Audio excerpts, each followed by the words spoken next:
Welcome to a short reflection by Sebastian Mahfoud on Canto 19 of Dante's Purgatorio. Dante begins his poetry of love explicitly to Beatrice in the 19th canto of his La Vita Nuova. Here, in the 19th canto of the Purgatorio, he invokes the opposite image of love, which he equates in Vita Nuova's 20th canto with the gentle heart, in the form of a siren. Like the guardians of hell's circles, the siren's presence explains the nature of the place Dante is about to enter, a place wherein is purged an excess of love of material creation. As Dante is staring at this voluptuous beauty, a saintly lady appears and calls Virgil, in his capacity as human reason, to expose the siren for what she is. Virgil, still in Dante's dream, seizes the witch, and, as Ciardi translates, with one rip laid bare all her front, her loins, and her foul belly, an action that invokes an immediate olfactory reaction, as Dante awakens sick with the stench that arises from her. The poets ascend to the 5th cornice, during which time the angel of zeal affirms for them that blessed are they that mourn, as he removes, unstated, the 4th P from Dante's brow.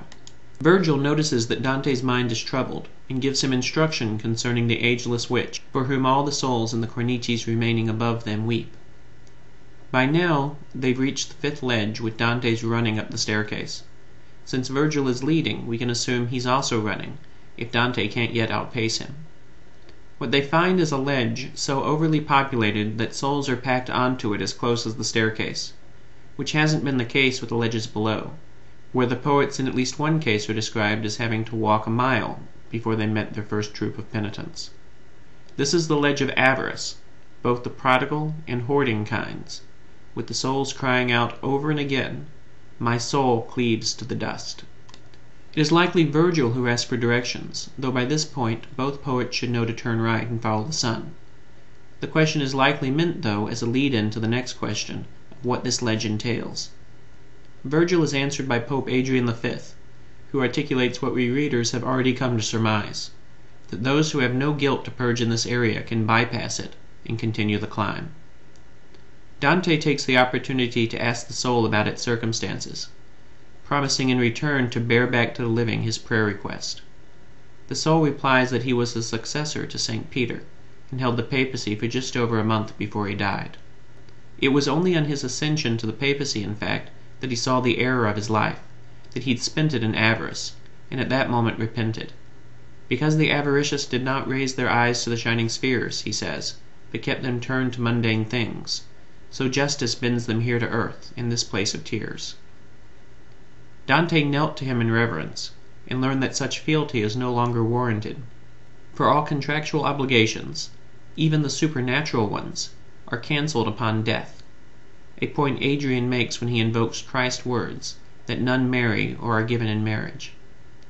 Adrian then sends the poets on their way, so that he might complete his penance without further distraction, asking, before they leave, for Dante to convey back to his niece, Allegra, not a prayer request, but the warning to avoid avarice in herself. That the ledge is so crowded that the poets reach their first penitents at the top of the stairs is noteworthy in that they don't get far enough on it before their first conversation to trigger the whip of avarice. This will have to wait till the next canto. In the meantime, we can note the lesson that the siren has provided us. Creation was meant to be attractive to us and to draw our attention to the Creator, in the same way that a gift is meant to draw our attention to the giver. We participate with the Holy Spirit in the work of creation for the purpose of our becoming proper stewards of it. In this sense, then, we have to put ourselves in the right perspective regarding the matter we find at our disposal. It seems beautiful to us while we fix our eyes on it, but we can be so taken with it that we lose sight of its creator, laying aside our ability to love in the idolatry we practice on the object.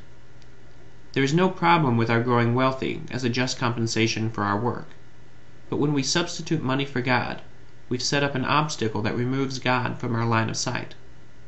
This was characterized in hell by the sterile action of hoarders and wasters crashing boulders against one another, as the worst of the excesses of unbalanced love.